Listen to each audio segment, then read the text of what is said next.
Here I have LG Key 8 2018 and let me show you how to take screenshots on the following device. So at the very beginning, let's open the screen that you would like to capture. In my case it could be the settings, and let's assume that I would like to save this screen. So all I need to do is use this combination of keys, power key at the back of the device, right here, and the volume down. So let's use together those two keys, power key and volume down, simultaneously. And as you can see, you just capture the screen.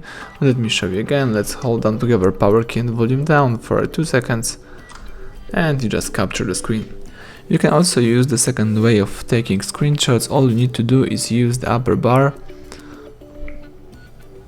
So let me just do it. Let's use the notification panel right here, use the capture plus icon and tap agree.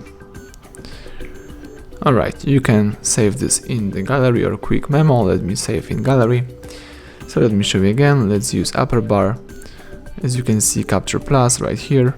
You can of course also mark something right here and now save the following screen, also in gallery. Alright, now in order to edit, share, delete or do something with your pictures, you need to open the gallery app right here. Let's choose your desired picture, for example in screenshot folder, and now you can share, edit, delete or do whatever you want with the following picture. So that's it, everything went well, thank you for watching, please subscribe our channel, leave thumbs up under the video.